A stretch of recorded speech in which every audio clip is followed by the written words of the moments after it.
ভাই তরুণ যদি তুমি এত মিথ্যে বলো কি কম জানো বলে না কম বোঝো বলে গো? আগে ইন্ডিয়ার জোট হয়েছিল, তোমাদের এই নাকাকান্না সবাই শুনেছিল, তারপরে বাংলার মানুষ ভোট দিয়েছেন এবং পঞ্চায়েতের যা হয়েছে পঞ্চায়েতে সেগুলোকে ব্যতি রেখে বলছি, বাম কংগ্রেস আইএসএফ এর ভোট 12% বেড়েছে, বিজেপির ভোট বাংলায় 16% কমেছে পরের বার থেকে। আর এই মিথ্যেটা বললো না। আপনাদেরকে বলছি, সৌরভ গাঙ্গুলি ভারতের ক্রিকেটকে কোন জায়গায় নিয়ে গেছিল তাকে তাড়িয়ে দিল বিসিসিআইয়ের থেকে। আর অমিত শাহ ছেলে জয়সা ও জীবনে কোনোদিন পারা স্পোর্টসে কমলালেবু ছাড়া আর কিছু পায়নি, তাকে বিসিসিআই সেক্রেটারি বানিয়ে বসে রেখে দিয়েছে। কেন রে ভাই? জয়সা ভারতের 250টা ওয়ানডে আর 100টা টেস্ট খেলেছে বলে? এমন একটা দেশ দেখাতে পারবেন না ভারত ছাড়া যেখানে 1 লিটার কেরোসিন তেলের থেকে, মানে 1 লিটার ডিজেলের থেকে 1 লিটার কেরোসিন তেল দ্বিগুণ দামে বিক্রি হয়।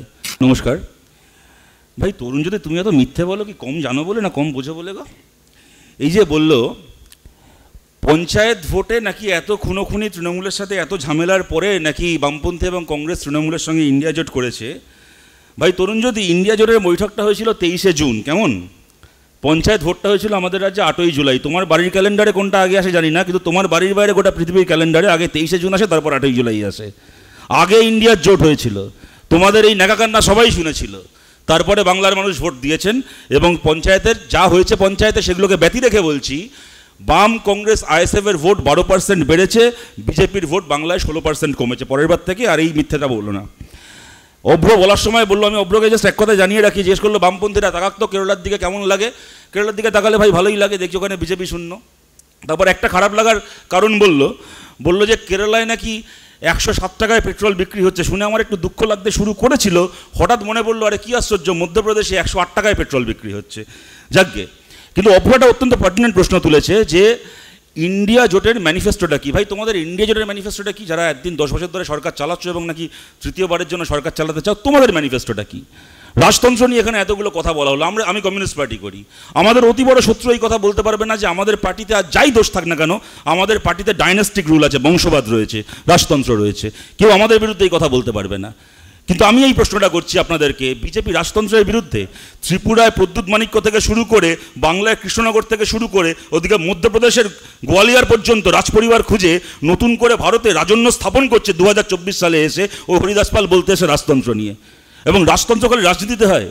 আপনাদেরকে বলছি, সৌরভ গাঙ্গুলি ভারতের ক্রিকেটকে কোন জায়গায় নিয়ে গেছিল তাকে তাড়িয়ে দিল বিসিসিআইয়ের থেকে। আর অমিত শাহ ছেলে জয়সা ও জীবনে কোনোদিন পারা স্পোর্টসে কমলালেবু ছাড়া আর কিছু পায়নি, তাকে বিসিসিআই সেক্রেটারি বানিয়ে বসে রেখে দিয়েছে। কেন রে ভাই? জয়সা ভারতের 250টা ওয়ানডে আর 100টা টেস্ট খেলেছে বলে? ওরা রাজতন্ত্র নয়, ওরা জমিদারতন্ত্র নয়, ওরা লড়বে রাজতন্ত্রের বিরুদ্ধে। ওদের ম্যানিফেস্টো, জিনিসপত্রের দাম ওরা কমাবে না।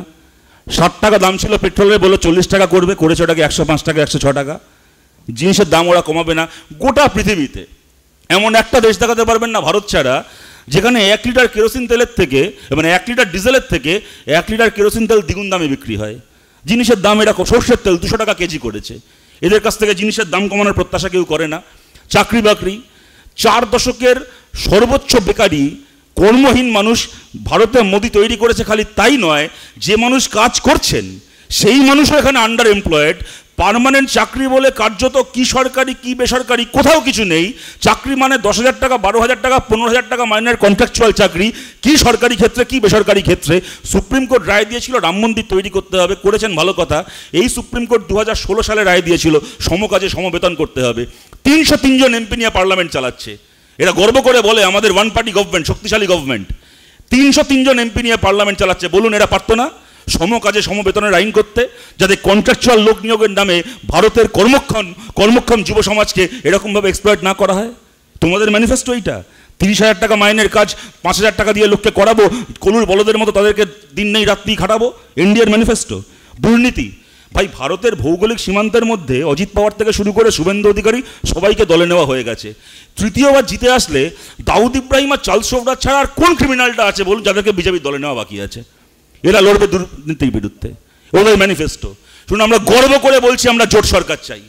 জোট সরকারের যেমন কতগুলো দুর্বলতার প্রশ্ন আছে এটা সত্যি, জোট সরকারের কতগুলো জোরের জায়গা রয়েছে, যাই এক পার্টির এই যাকে বলে দুর্মুষ করে দেওয়া সরকার, এই বুলডোজার সরকারের যা নেই। আমরা জোট সরকার যখন দেখেছিলাম ভারতের শেষ জোট সরকার ইউপিএ আমলে, গর্ব করে বলতে পারি আমরা বামপন্থীরা সমর্থন করেছিলাম। কংগ্রেসের নেতৃত্বে জোট সরকার হয়েছিল, ইউপিএ সরকার। ওরা বলে নাকি জোট সরকার দুর্বল হয়। ওই দুর্বল ইউপিএ সরকার ভারতকে রাইট টু এডুকেশন দিয়েছিল। ওই ইউপিএ সরকার, জোট সরকার ভারতকে রাইট টু ইনফরমেশন দিয়েছিল। ওই জোট সরকার ভারতকে 100 দিনের কাজ দিয়েছিল। জোট সরকার ভারতে আদিবাসী মানুষের জন্য অরণ্যের অধিকারের আইন প্রতিষ্ঠিত করেছিল। জোট সরকার ভারতকে সর্বজনীন রেশন দিয়েছিল। ওই জোট সরকার ভারতকে এখানে মহিলা রিজার্ভেশন পার্লামেন্টে এবং বিধানসভায় করানোর জন্য বিল এনেছিল। এটা দুর্বলতা, সেই সময় সেই বিল পাশ করা যায়নি, বিজেপি এসে আজকে করেছে, খুব ভালো কথা, কিন্তু জোট সরকার সেই উদ্যোগ নতুন করে শুরু করেছিল। ওই জোট সরকারের আমলে তপশিলি সমাজের মানুষের জন্য চাকরিতে, শিক্ষায় নতুন করে রিজার্ভেশনের সুযোগ প্রসারিত করার ব্যবস্থা করা হয়েছিল। এইগুলো জোট সরকার করেছিল। আর আপনাদের একদলীয় সরকার কি দিল ভাই? কোভিডের সময় গঙ্গা দিয়ে ভাসমান বেওয়ারিশ লাশ দিল আপনাদের একদলীয় সরকার। পেট্রোলের থেকে, ডিজেলের থেকে দামি কেরোসিন তেল দিল আপনাদের একদলীয় সরকার। আমরা গর্ব করে বলছি আমরা জোট সরকারের পক্ষে। একটা জোট সরকারে কোনো একটা দল, একটা বড় দল, শরিক দল যদি মনেও করে আজকে ব্যাংক বিক্রি করবে, কালকে রেল বিক্রি করবে, পরের দিন বিমা বিক্রি করবে, স্টেট ব্যাংক অফ ইন্ডিয়ায় আমার গচ্ছিত টাকাকে শেয়ার মার্কেটে খাটাবে, আর 5টা দল থাকে পেছন থেকে তাকে টেনে ধরার জন্য। এই পেছন থেকে টেনে ধরতে পারার ক্ষমতা গণতন্ত্রের দুর্বলতা নয়, এটাই গণতন্ত্রের জোর। এখানে আমরা ভোটে জিতে আসি, কেউ যুদ্ধে জিতে আসি না। পেছন থেকে টেনে ধরার লোক থাকে জোট সরকারে।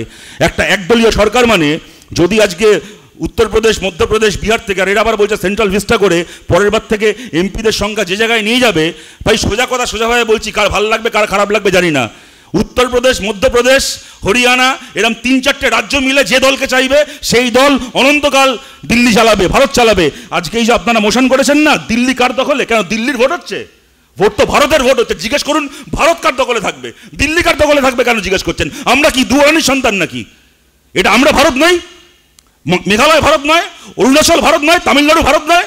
দিল্লির সরকার নয়, ভারত সরকার তৈরি হবে।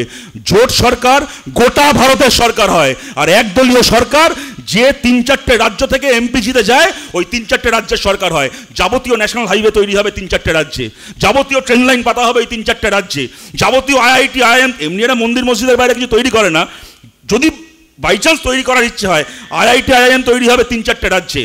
আর গোটা দেশ থেকে, বিভিন্ন অঞ্চল থেকে, অরিত্র যে কথাটা বলছিল, বিভিন্ন অঞ্চল থেকে রিপ্রেজেন্টেড হয়ে যখন মানুষ গিয়ে একটা জোট সরকার তৈরি হয়, তখন সেই সরকারে দেশের প্রতিটা রাজ্যের মানুষের রিপ্রেজেন্টেশন থাকে, তাদের দাবি দাওয়া চাহিদার মূল্য থাকে। আমরা গর্ব করে বলছি আমরা জোট সরকারের পক্ষে। এনডিএ জিতলে দিল্লির সরকার তৈরি হবে, ইন্ডিয়া জোট জিতলে সত্যিকারের ভারত সরকার তৈরি হবে। ধন্যবাদ।